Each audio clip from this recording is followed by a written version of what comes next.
Cuando la gente me dice que el dinero no da la felicidad, siempre respondo, sí, puede que haya parte de verdad en eso, pero seguro que llorar en un Ferrari duele un poco menos. Y sinceramente me encantaría tener la oportunidad de comprobarlo por mí mismo, pero ¿qué pasaría si tuviera 1.000 millones de euros? ¿Seguiría siendo la persona extraordinariamente humilde que soy? ¿O me convertiría en el tipo de persona que mira a los trabajadores de un almacén que necesitan ir al baño y piensa, ¿eso es un problema de eficiencia? Esto me hizo pensar, ¿qué le hace realmente a una persona tener una cantidad inmensa de dinero? Por ejemplo, ahora mismo si me ponen una multa de aparcamiento, me pillo un cabreo para el resto del día y te aseguro que miraré bien el parquímetro la próxima vez. Pero si esa misma multa es menos que un error de redondeo en mi cuenta bancaria, ¿volvería a mirar el parquímetro alguna vez en mi vida? ¿Qué efecto tiene realmente la riqueza extrema en el comportamiento de alguien? ¿Te hace feliz? ¿Cambia tu forma de pensar? ¿Puede reprogramar físicamente tu cerebro? Y hay un punto en el que el dinero deja de ser dinero y empieza a ser algo completamente distinto antes de seguir avanzando. Este video no es un debate sobre si la riqueza extrema debería existir o sobre quién se merece qué. Simplemente vamos a analizar qué le hacen al cerebro humano las grandes cantidades de dinero y de poder. La ciencia es mucho más interesante que la política. Así que vamos a ello. Hace unas semanas, por primera vez en la historia registrada, una persona superó el billón de euros de patrimonio neto. Un billón, un 1 seguido de 12 ceros. Un número tan grande que si gastaras 1 millón de euros al día, tardarías aproximadamente 2.700 años en fundírtelo. Lo cual hace que la pregunta fundamental sea más interesante que nunca. ¿Da el dinero la felicidad? Sí, hasta cierto punto, por debajo de ciertos ingresos, el dinero es en lo único que puedes pensar, no porque seas un avaricioso, sino porque el estrés financiero es una de las fuerzas más destructivas psicológicamente que puede experimentar el cerebro humano. ¿Te consume mentalmente? ¿No te deja dormir por las noches? Y literalmente limita tu capacidad de pensar. A medida que aumentan los ingresos, ese estrés desaparece. Puedes pagar el alquiler, puedes comer, puedes dejar de hacer cuentas en la cabeza cada vez que vas a hacer la compra al supermercado. Eso no es un lujo, es simplemente la eliminación del sufrimiento. Y cuando el sufrimiento disminuye, la felicidad aumenta. Sube un poco más el nivel y la vida se vuelve genuinamente cómoda. Tienes opciones, seguridad, ese tipo de colchón que significa que un gasto imprevisto no te arruina el mes. Las investigaciones coinciden a grandes rasgos en que en esta fase es donde el dinero y la felicidad van más de la mano. Sube un poco más y ahora ya eres rico, tienes un buen chalet, unas buenas vacaciones, te compras un coche deportivo y es la leche. Pero sigue sirviendo solo para llevarte del punto A al punto B y después de un tiempo se convierte simplemente en un coche más. El salto de felicidad entre no tener coche y tener uno fue mucho mayor que el salto entre tener un coche normal y tener un Porsche. Los beneficios siguen estando ahí, pero se van estancando. Y luego hay un nivel por encima de eso donde algo cambia. No solo en cómo te sientes, sino en cómo tratas a las personas que te rodean. Porque una cosa es ser rico y otra muy distinta es ser multimillonario. Un millonario se compra una buena casa y un Lambo. Un multimillonario compra influencia, políticos, medios de comunicación, infraestructuras, industrias enteras. No compran cosas, compran poder y control.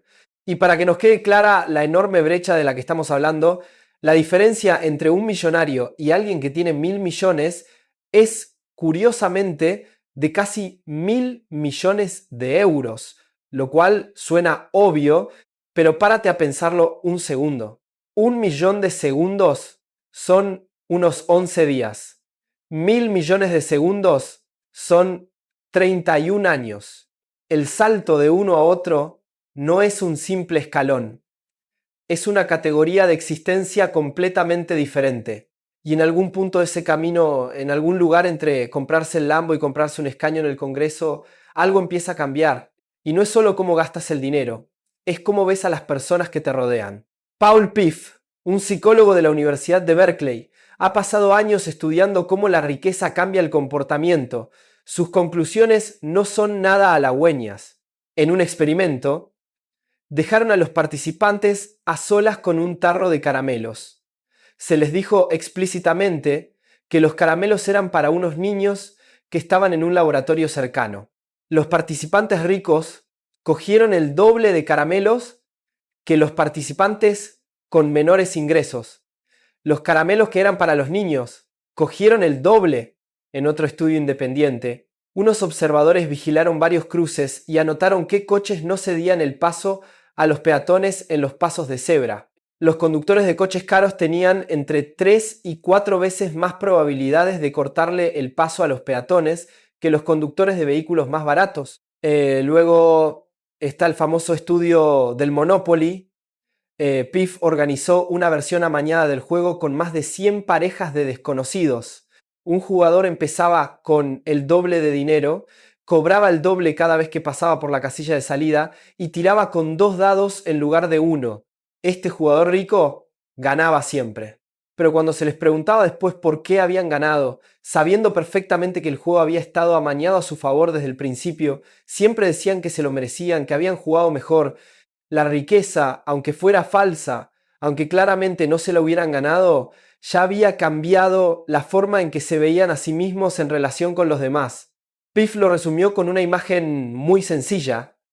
Imagínate una escalera con la riqueza en lo más alto. Cuanto más subes, más aumentan el sentimiento de superioridad y el egoísmo, y más disminuyen la compasión y la empatía. Cada escalón te mueve en ambas direcciones de forma simultánea. Este comportamiento es real y constante, pero la pregunta que nadie había respondido todavía era ¿de dónde viene? Si es una elección consciente o si está ocurriendo algo mucho más profundo. Y aquí es donde entra en escena Sukhvinder Obi. Es un neurocientífico de la Universidad de McMaster en Canadá, y lo que descubrió utilizando imágenes cerebrales y estimulación neuronal es una de las cosas más incómodas con las que me he topado investigando este tema. Tu cerebro tiene un sistema llamado sistema de neuronas espejo que se activa cuando observas a otras personas. Cuando ves a alguien darse un golpe en el dedo del pie, una parte de tu cerebro simula la experiencia y te encoges de dolor. Cuando ves a alguien sonreír, tus propios músculos faciales responden sutilmente. Este sistema es la base neurológica de la empatía. Es la forma en la que sientes lo que sienten los demás. Obi descubrió que cuando a las personas se les da una sensación de poder, incluso en un laboratorio, incluso solo pidiéndoles que escriban sobre un momento en el que tuvieron control sobre otra persona, la actividad de este sistema espejo cae de forma medible y significativa. El cerebro, bajo la influencia del poder, se vuelve menos capaz de simular la experiencia de los demás. Y este es un cambio neurológico que le ocurre a la mayoría de las personas cuando ganan poder. A más poder, más pronunciado es el efecto. Un estudio del año 2025 publicado en la revista Molecular Psychiatry fue aún más allá.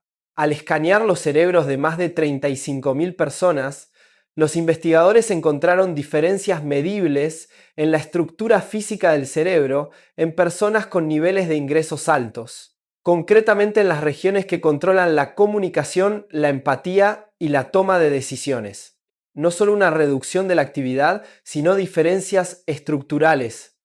El cerebro había cambiado físicamente.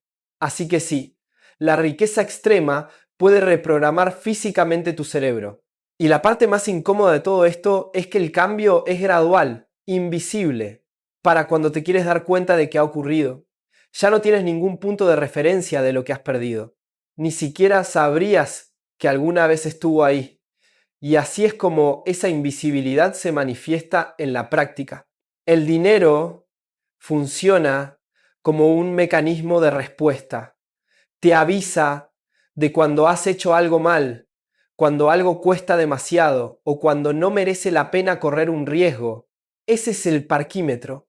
Esa es la multa por la que me pillo un rebote para el resto del día. En Finlandia, las multas por exceso de velocidad se calculan como un porcentaje de tus ingresos. La lógica es sencilla. Una multa fija significa algo muy distinto dependiendo de la persona. 200 euros para alguien que gana 2.000 al mes es una consecuencia muy seria. Duele en el bolsillo. Te acuerdas de ello y te aseguras de mirar el parquímetro la próxima vez. Ahora, imagínate que tienes 1.000 millones de euros. Esa misma multa de 200 euros representa el 0,00002% de tu riqueza, menos que los intereses que has ganado mientras leías esta frase. El ciclo de respuesta se rompe por completo. Y cuando las consecuencias dejan de sentirse como algo real, el comportamiento cambia en silencio, poco a poco, sin previo aviso. No decides dejar de preocuparte por el parquímetro. Simplemente dejas de darle importancia. Llega un punto en el que una multa que destrozaría a la mayoría de la gente, que borraría años de ahorros e incluso cambiaría el rumbo de la vida de alguien, se registra en tu mente como un simple error de redondeo. Ni siquiera es un bache en el camino, es simplemente el coste de un martes cualquiera. Y esa es probablemente la respuesta a la pregunta del principio. El punto en el que el dinero deja de ser dinero está en el billón. Es el momento en el que el parquímetro metafórico deja de importar. Y para la mayoría de las personas en esa categoría, eso ocurre mucho antes de que siquiera alcancen los 1.000 millones. Y aquí es donde se cruzan las investigaciones de PIF y Obi, los conductores que les cortan el paso a los peatones. No están pensando conscientemente en cortarles el paso. Los ganadores del Monopoly no están pensando en que el juego estaba amañado. La actividad de sus neuronas espejo ya es más baja. El ciclo de respuesta ya se ha roto.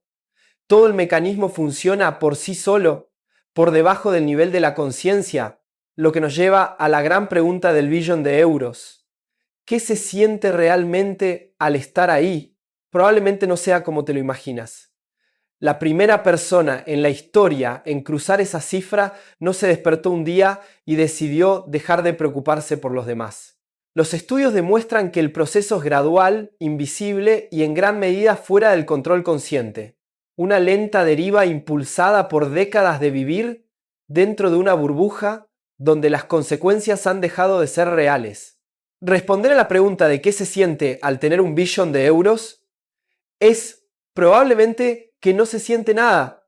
No un nada en el sentido de sentirse vacío. Un nada en el sentido de que la cifra ha dejado de tener significado. El parquímetro, la multa, las consecuencias, todo ha desaparecido. Lo que queda no es ni felicidad ni infelicidad. Es solo una cuestión de escala. El primer billonario de la historia no es un villano.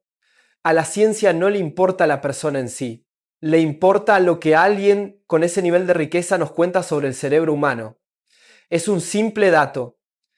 El dato más extremo que hemos tenido jamás. Y lo que nos dicen los datos es lo siguiente. El cerebro es moldeado por su entorno.